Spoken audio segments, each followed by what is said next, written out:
जय जय दुर्गम नमस्तु जय जय दुर्गम नमस्तु जिस्ता जिस्ता सुगंधली तयाचे नाव चंदन जिस्ता जिस्ता सुगंधली तयाचे नाव चंदन आणि आचरण श्री ओरमान सामंत महाराजांच्या चरणात शक्षत वंदन शक्षत वंदन शक्षत वंदन नमस्तुते नमस्तुते नमस्तुते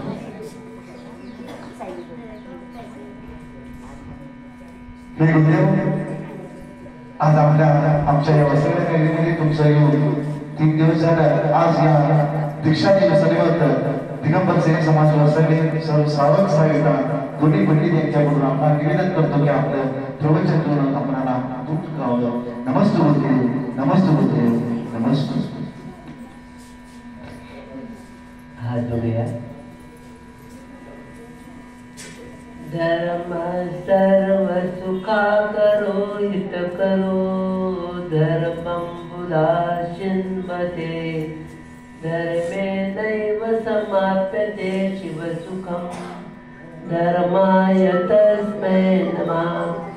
सन्मति सागर मम गुरो शांतमूर्ति आचार्य इनको बंधु विनय से हम सब मिल को जय बोलो अनंतानंद सिद्ध परमेश जी भगवान की देवाधिदेव आदिनाथ पार्श्वनाथ भगवान की विश्वविशेष कांजल कुसुमाचार्य शांति सागर मुनि महाराज की संत शिरोमणि आचार्य विद्यासागर मुनि महाराज की मोहम्मद दीक्षा गुरु शांत मूर्ति वात्सल्य रत्नाकराचार्य सन्मति सागर मुनि महाराज की जय बोलो आचार्य महाराज की जय समस्त आचार्य संत की जय।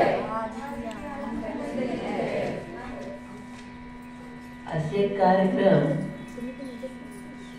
का करायचे तर घाण हिंडते आकाशी चित्त तिचे पिळापाशी आपण संसारामध्ये जरी असलो तर चित्त मात्र आपल्या आत्मकल्याणाकडेच पाहिजे।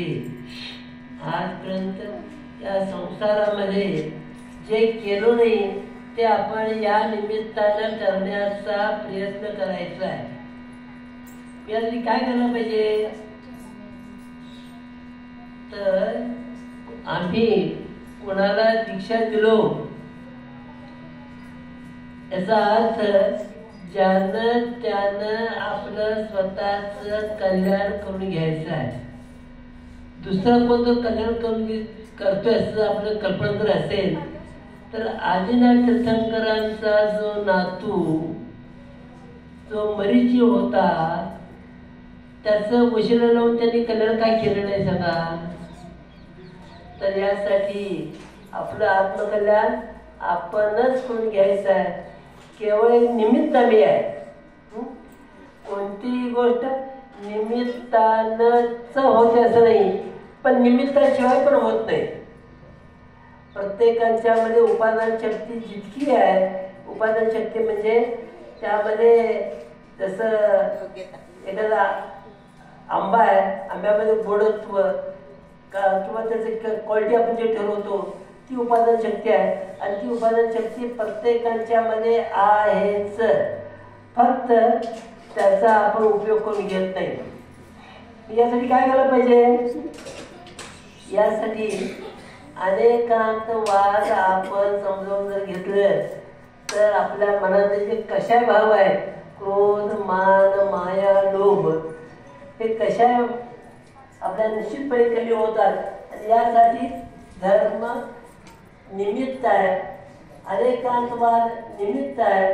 कसं आता आंब्याचं चिंतन आहे तुम्हाला विचारलं आंबा कसा आहे महाराज आंबा मोठा आहे आंबा लहान आहे आंबा पिवळा आहे आंबा हिरवा आहे आंबा गोड आहे आंबा आंबट आहे अनेक अनेक आपल्याला पिकलेला आहे कच्चा आहे अनेक जी उत्तर आपल्याला मिळतात तर हे केवळ अनेकांतवाद आहे नाही असंच आहे नाही। जसं अनेक उदाहरण आचार्य सांगतात की राम कोण होते राम तर सीतेचा नवरा होता आणि कोण होता मला सांगता येईल. त्याची अनेक जरी उत्तर जी मिळतात ते अनेक उत्तर आपण समजावून घेणं आवश्यक आहे. धर्म सुद्धा असाच च काढले की च आले की नाही अशांती असाही आहे ते आपण समजावून घेऊया. मग यासाठी काय केलं पाहिजे? तुझं आहे तुझं पासी जागा चुकलाशी. आपण बाहेर जे भेटायलोय बघायलोय शोधायला लावलोय तिथं धर्म नसून धर्म आपल्या जवळच आहे. फक्त जसं हनुमानाने ती छाती फाडली आणि त्यात राम आपल्याला दिसला तसं आपण छाती फाडायची गरज आहे. म्हणजे आत डोकावून बघायची गरज आहे. आज डोकावून आपण बघितलं तर निश्चितपणे धर्म म्हणजे काय आहे हे आपल्याला कळल्याशिवाय राहत नाही. देह मिळेल नक्की आपल्याला देह मिळणार आहे. या पर्याय म्हणजे बदल होणं म्हणजे नवीन देह मिळणं. पण धर्म करायची संधी मात्र आपल्याला मिळेलच असं नाही. मग यासाठी काय केलं पाहिजे? ज्या आपल्या म्हणजे आचार्य म्हणतात सहो कहो मत. सह म्हणजे सण करायला पाहिजे. सण करत राहिलो तर कर्माची निर्जरा होते आणि मला असं होतंय तसं होतंय. गुडघं दुखतंय पाडे दुखतंय. अजून माझ्या पोराचं व्हायचं आहे नातीच व्हायचं आहे. ह्या सगळ्याच्या पळवाट आहेत. कोण कोणाचं चांगलं करतोय असं नव्हे. फक्त आपण ही पळवाट शोधायचं आपण बंद करणं आवश्यक आहे. मग काय केलं पाहिजे? मनापासून आपण भक्ती करणं आवश्यक आहे. भक्ती कशी करायची? भक्ती त्या ठिकाणी शक्ती वापरायची. केवळ शक्ती नाही युक्तिपूर्वक शक्ती आपण वापरली तर मुक्ती मिळणं अवघड नाही. मुक्ती लक्ष्मी आपल्याला माळ करायची वाटत असेल तर पहिल्यांदा भक्ती पाहिजे. पूजा अर्चा ह्या सगळ्या पाहिजेतच. मग पूजा अर्चा माळ करायची आपल्या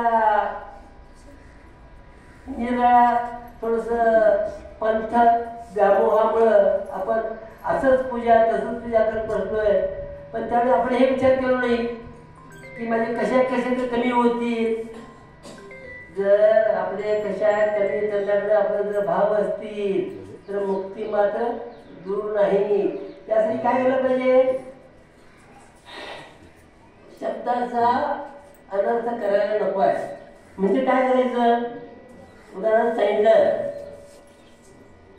की एखादं लग्न होत नव्हतं फार दिवस. आता आहे तशी परिस्थिती आणि त्यावेळी एक मुलगी तुला अशी त्याला भेटली.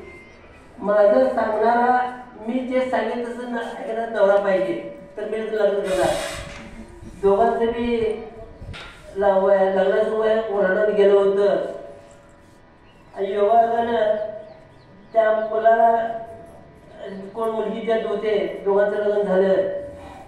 मुलगीने सांगितलं जावा त्या नदीला पाणी आहे त्या म्हशीला पाणी टाकून आणून जावा. ते मस्त घेऊन गेला. नदी ते लांब होती आणि त्या नदीला म्हशीला सांगितलं पाणी बघ. पाणी टाकून आला की त्यानं ऐकलं का नाही? ऐकलं की.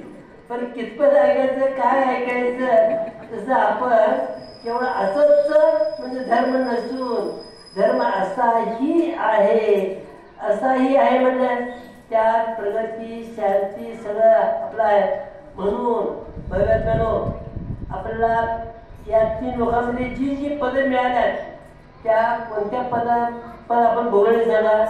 सगळी पदं भोगलोय. फक्त आपण काय केलं? पद भोगत असताना पदाच्या पाठीमागे जे मद आहे मनासह ते पद भोगलोय. म्हणून आमच्या जीवनाचं जे बर्बादी झालेली आहे ते आपण समजावून घ्यायचं आणि यातून जर सावरायचं असेल अजून वेळ दिली नाही. ज्याचा निर्णय पक्का कशाचा? आत्मकल्याण करून घेण्याचा ज्याचा निर्णय पक्का त्याचा निश्चितपणे निर्वाण पक्का आहे लक्षात ठेवायचं. फक्त यासाठी शोधा म्हणजे सापडेल आणि शोधायचं कशात शोधायचं? अशा निरनिराळ्या कार्यक्रमाच्या द्वारे आपण जर शोधत राहिलो तर आपलं आत्मकल्याण यातच आहे. एका साधून म्हटलंय, पतंगा तृप्ती आलिंगन ते त्याशी निश्चित मरण. तर जसं पतंग किडा असतोय तो या देवाच्या पांडाला आणि तिथं त्याच्या पांडाला तर त्याचं मरण निश्चित आहे. आणि आपलं आत्मकरण म्हणजे जर काय करायला पाहिजे ते समजावून घ्यायला पाहिजे. पतंग हे आपण आहे आणि या संसारामध्ये जे दुःखदायक घटना आहे जे लोकदायक घटना आहेत या घटनेच्या पाठीमागे लागलोय त्यामुळं आपण आपलं आत्मकल्याण करून घेतलो नाही. आत्मकल्याण करून घ्यायचं असेल तर असे निर्णय कार्यक्रम बघा. कोणी वर्धमान सागर असू दे, साक्षात आदिनाथ भगवान असू दे, कुणाचं कल्याण करणार नाही. स्वतःचं कल्याण करून आपल्याला स्वतःचं कल्याण करून घ्यायचं आहे. आणि यासाठी फक्त chances do not come again and again. ही संधी आपल्याला मिळेलच असं सांगता येणार नाही. त्या संधीचं आपण सोनं करून घेतलो तर निश्चितपणे असे कार्यक्रम किंवा अमुक खर्च केलो, महाराजांना ओवाळलं, झालं झालं तर हे किंवा आठवण नको हे करायचं नाही. जरूर करायचं. हा त्यातला एक छोटासा मार्ग आहे. पण ते खरा मार्ग आपण समजावून घेऊया. निश्चितपणे आपलं आत्मकल्याण झाल्याचं राहणार नाही. पुष्कळ सांगत नसतंय पण संध्याकाळी जर तुम्ही रात्री उशिरा जर वासाला जर गेला तर त्याचं जे फळ आहे ते आमच्या खात्यावर चालल्याशिवाय राहणार नाही. त्याची आम्हाला आहे. म्हणून आम्ही इथं थांबूया. फक्त संकेत दिलाय त्या संकेताप्रमाणे वाढवण्याचा आपण जर प्रयत्न केला आपलं सुद्धा आत्मकल्याण दूर नाही. आत्मकल्याण करून घेऊया. जय बोलो देवाधिदेव 5 वेळा